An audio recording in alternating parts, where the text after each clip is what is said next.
Hello and welcome to Business on the Wire. Even as the country continues to struggle with COVID and the economic and health impact of it, Punjab has decided to extend the lockdown and begin the rebuilding process of the economy. What are the challenges they face and what kind of losses is a state like Punjab facing at this point? Joining me to talk about that is Finance Minister Manpreet Badal. Thank you for joining in, Mr. Badal. Punjab has decided to extend the lockdown by another 2 weeks. One of the first few states to come out and announce that call. What led to that decision, or what prompted that decision for extension? A lot of people in India probably are not aware, but Punjab has a very large emigrant population. Almost a third of Punjab's population lives in what is known as the first world. And in this case, the current hotspots in the world, which are the US, Canada, England, and so on and so forth. So we were aware that there were about 70 to 90,000 people visiting their families in Punjab, and so we went in for a lockdown much earlier than the nation, and we are going to continue with this lockdown for another 2 weeks, simply because we don't want to be the next hotspot or the trouble spot for India. Mm-hmm. What seems unclear at this point, and this is nationwide, Mr. Badal, is what kind of economic resumption plan is being put in place and how that step out is going to be structured. Have you started working towards that? Yes, in fact, so what the Chief Minister announced yesterday is that all construction activity in rural areas will be started, and in urban areas, all ongoing construction activity can resume. At the same time, Punjab is a major hub of what is known as the MSME. 90% of India's bicycles, 90% of India's hosiery products, 60% of India's tractors are produced in Punjab. So we have actually taken this decision as of yesterday that all industrial activity can start on a condition that if the labor for that industry, either they can be housed within the premises, or the managers can ensure private transport for labor to and from the factory. That can start. We've allowed retail shops to open from 7 to 11 in the morning. So I think a lot of and of course wheat harvest, which is on, and fortunately we are in for a very, very bumper harvest this year. So all that, so agricultural, construction, economic activity has started in Punjab. But I just want to let your listeners know that, I'm actually a student of history. And the First World War was actually fought between a dozen nations. The Second World War was probably fought between 24 nations. This is probably the only world war which is being fought by 200 nations together. So these are very unusual times, as far as lives and livelihoods are concerned. And you cannot have a life without livelihood, and vice versa.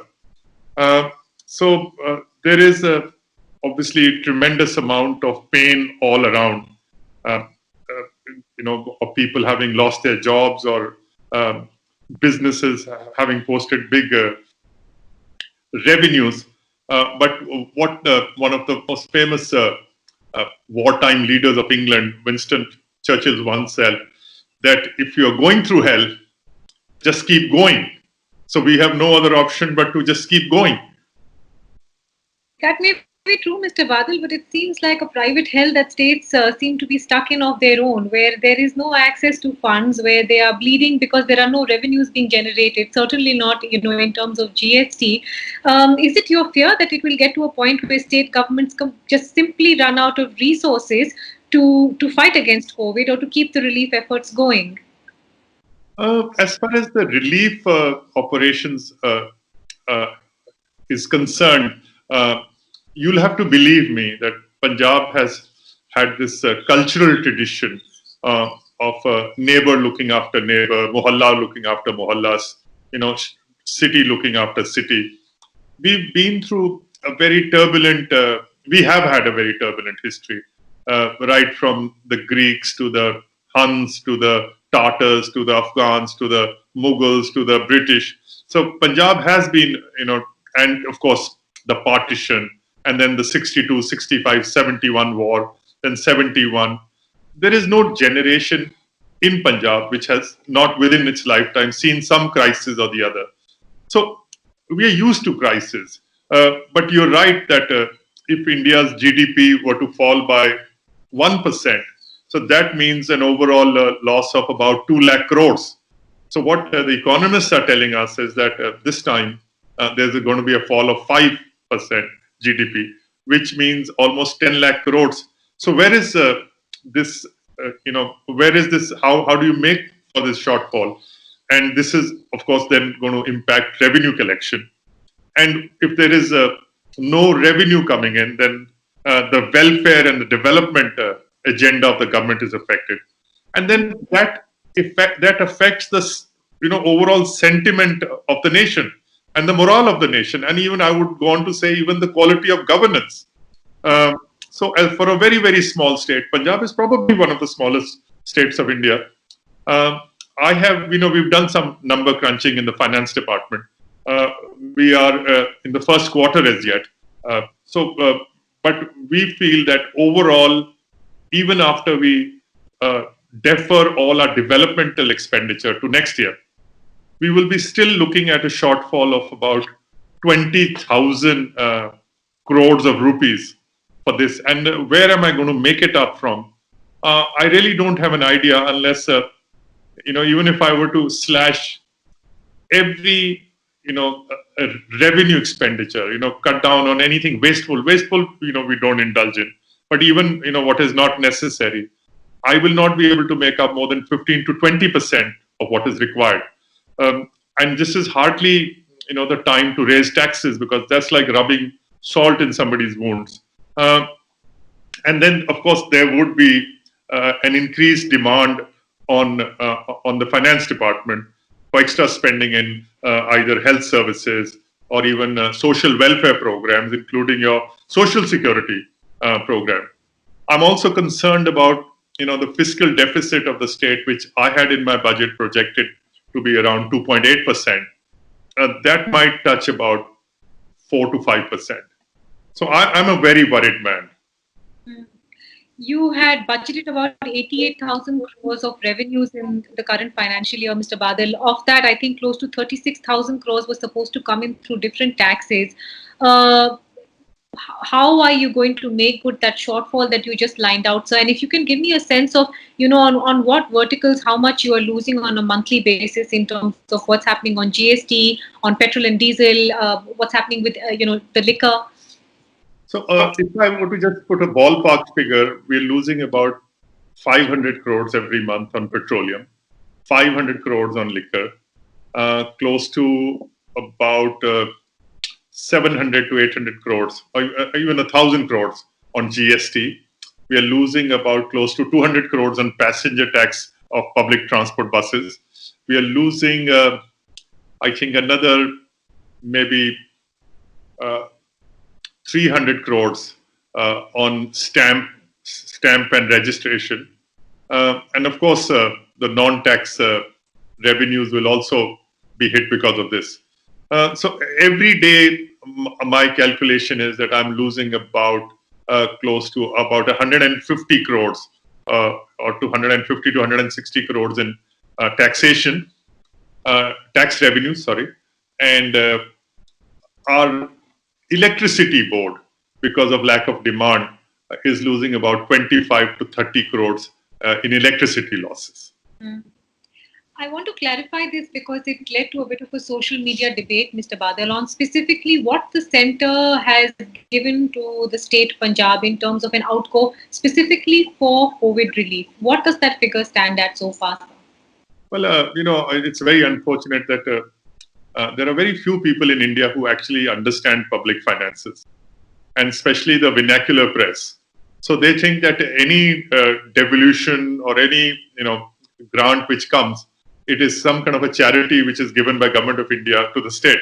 So even GST compensation or even recommendations of the 15th Finance Commission or devolution of taxes, which every state has a right to get, these are often counted as some kind of a grant by government of India, and then the BJP and the other opposition parties, they try and say that what have you done with this money, not realizing that this is not charity. This is what how the Constitution mandates how states will be reimbursed, or how like income tax, customs, excise. Every state has a share in this, and the 15th Finance Commission actually makes an award which is constitutionally binding, and that's what states get. You can't reduce the share of state taxes by even 25 paise, or you can't even increase it.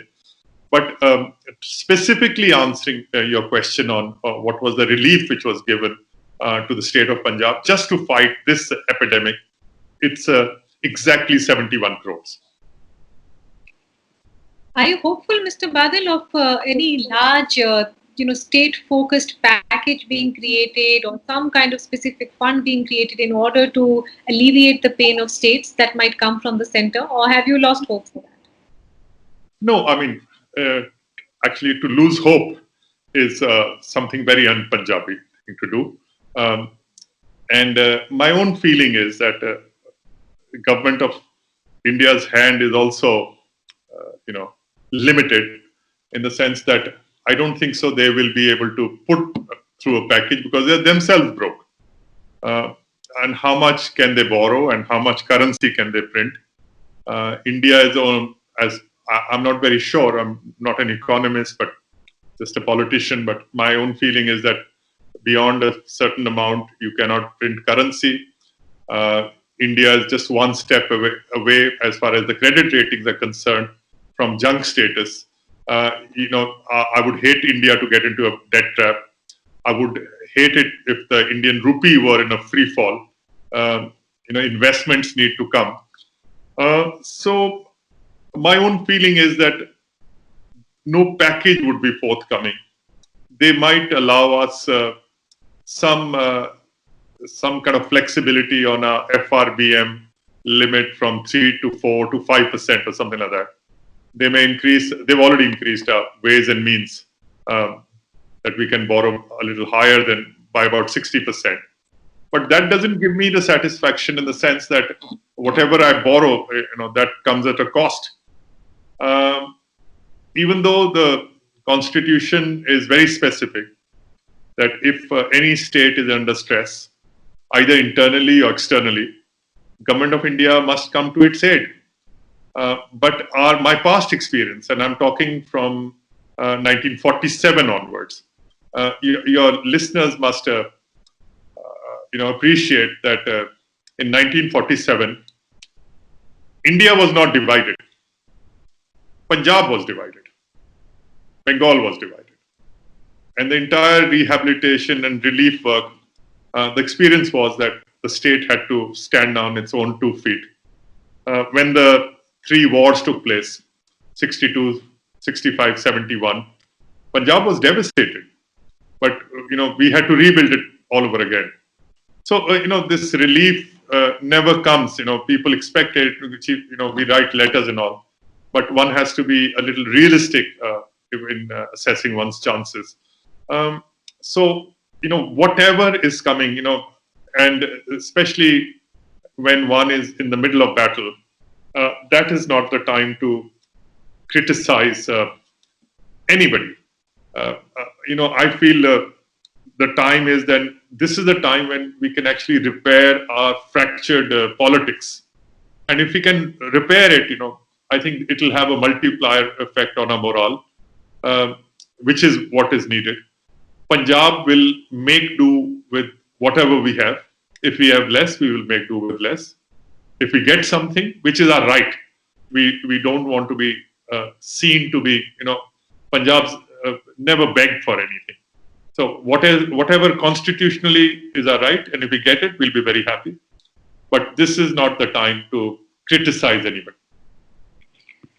You do have a committee in place now, Mr. Badal, in terms of advising the state on how to step out of the lockdown, as also rebuild economic activity. And we understand that former Prime Minister Manmohan Singh is going to be part of that committee. Any initial thoughts, sir, on what the repair work might look like and how long it might take, more importantly? Well, I've been led to believe that once this COVID crisis is over, there is a new world, and there is a new way of, new businesses will emerge, and the older kind, uh, socially and economically, a new world is going to develop. So Dr. Manmohan Singh and Mr. Montek Singh Ahluwalia, these are world acclaimed economists. In Punjabi, there's actually a proverb, if I can translate it for you, that if you don't find anybody, consult with a wall. Consult something, even if it's a wall. And these two gentlemen have a lifetime of experience. So I feel, sincerely feel that this is actually an opportunity for Punjab to right size its the way we administer ourselves, govern ourselves. This is actually the right time for Punjab to we've been left behind in this economic race because for the last 70 years Punjab was developed as the food basket or the bread basket of India. We were led to believe that food security is as important as national security. And God forbid, if there's a famine in Punjab, even if you had money in your pocket, you would not be able to buy food, or there are not enough food stocks floating around in the world to be able to feed 1.3 billion people. So we were told that this is national duty. But now I think the time has come when the Green Revolution must move east. I mean, the real food bowl of India must be Bihar and Madhya Pradesh and Bengal and Odisha, simply because they're sitting in an ocean of sweet water. So now's the time when Punjab could switch its agriculture from into high value crops. Punjab could actually try and get some kind of industrial base or some kind of service based industry could be developed in Punjab. So I see, these are opportunities for Punjab. I'm going back to the point you made about the wheat crop, Mr. Badal. Speaking of the bread basket, I understand you had double the wheat procured in, just the first 15 days compared to what came out in 2019. But there are equally disturbing reports, sir. For example, from Madhya Pradesh, maize prices have slumped to 900 per quintal. In southern India, we hear that many farmers have had to destroy their chili crop because the prices are so low. The bumper crop is great, but I think the big concern is how will the center procure? What is the transport mechanism, and will farmers get the right price for their produce? My food procurement is because we've been part of the food security system of India. We have actually fine-tuned this whole procurement and turned it into some kind of an art. We have probably the biggest food department within the state, which is probably bigger than even the food department of the government of India. We're very good at all this. Every piece of grain is procured, bagged, and then stored. My only fear is that Punjab is sitting for the last 3-4 years on almost 200 lakh metric tons of food grains. A lot of it is actually stored outside. It's exposed to the elements. And if food stocks are, sitting outside monsoon after monsoon, then the quality is likely to deteriorate. There has been some evacuation of food grains on account of Government of India's scheme to allow 5 kilos of grain to every family every month, free of cost. So about 60 lakh metric tons have been evacuated in the last 3 months. But still, we are left with a balance of 140 lakh metric tons. And over that, now you have your bumper wheat crop coming of 135 lakh metric tons. So every grain of wheat which is procured in Punjab now is actually stored in the open. And that concerns me. That concerns me as an Indian, because, why should this precious grain be lost to the elements and to the cockroaches and rats or whatever you have. But also it concerns me as finance minister because till the food grain is evacuated out of Punjab, any loss in quality or color or anything, that is attributable to the state government. Even though we are not owners, we are just agents of the government of India. But somehow we have to pay for that. And over the years, every year we suffer a loss of anything from 1,000 to 1,500 crores every year on account of just being an agent of the Food Corporation of India. So I would like, since now the railway is not functioning, we were told that there's a lot of traffic in the railway, so food trains don't get that kind of priority. But now that trains are not, tracks are all empty, now's the time to evacuate all the food grains out of food producing state like Punjab into food deficit states, which could be, I don't know, the northeastern states or the southern states or Madhya Pradesh or wherever you have. What do you make of this very innocuous argument, though, Mr. Badal? Because countless economists have come out and said, look, here's a hunger problem in India. Open up the godams, make food grain and food available to people. Even if you end up, spending more than 5% or feeding more than 5% that you targeted, do it because it's a humanitarian crisis. Why is this not getting addressed, sir? Is it a center-state tussle in terms of pricing? What is going on? No. I think it's a fantastic idea. Rather than lose food grain to, as I said, cockroaches and rats, if it could be consumed by human beings, and that would also, my own feeling is that at some point, if things continue to go downhill, this could result in some kind of a social unrest. I mean, for a lockdown, fortunately, in Punjab, the weather's been very good. We're still into, about 32, 33 degrees. But I'm told parts of India, temperatures have crossed 40 degrees. And to keep people locked up in 40 degrees temperatures inside their houses, and you have a large number of people living in cramped areas.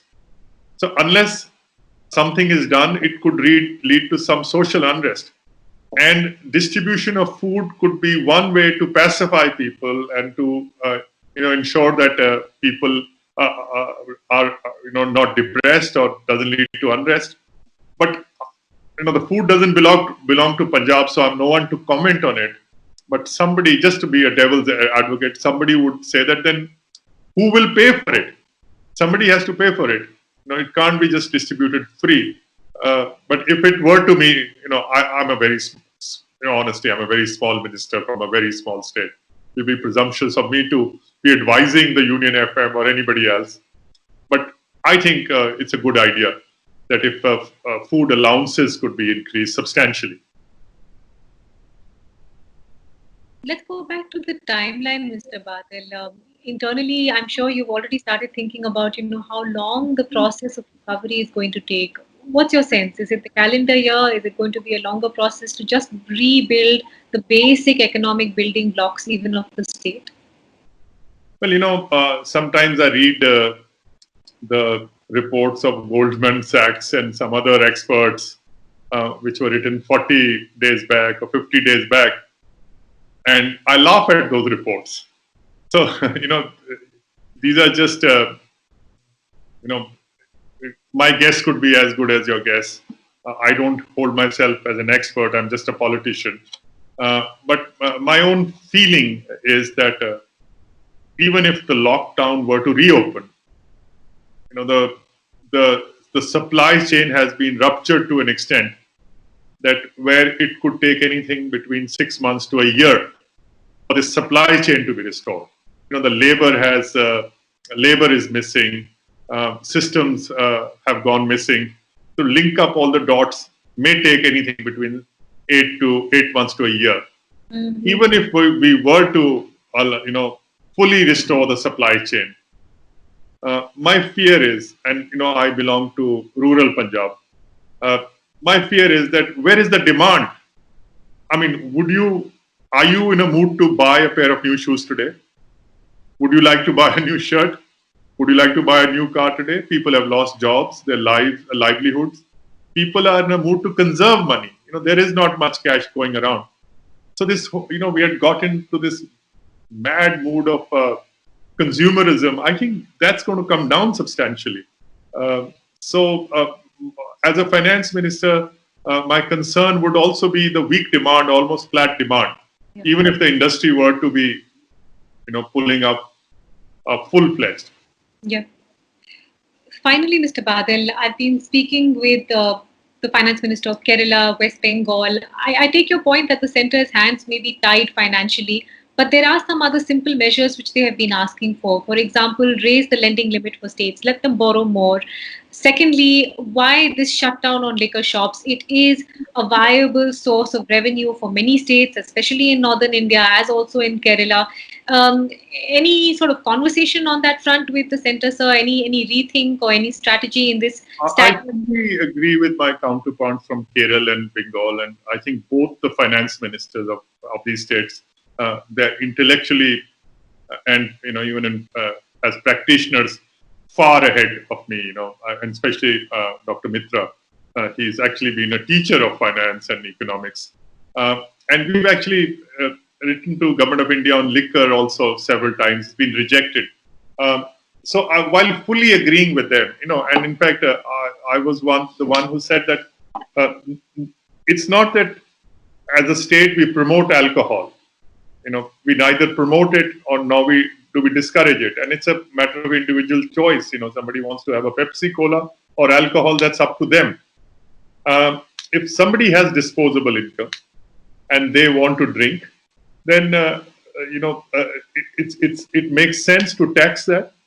And since in Punjab all our liquor revenues go into our social security system, where we're giving out pensions to old people or widows or destitute and so on and so forth, there is no harm in the sale of liquor. And the point which I want to make is, and stress is, that if we were to disallow the sale of alcohol, people are going to get it anyways. There would be mafias coming up in the state who will be brewing illicit liquor, or they'll be, selling it at some kind of exorbitant prices. And for a border state like Punjab, and I call these mafias enemies of the state, it's not a good idea to actually have these muscle men or mafias running about the state.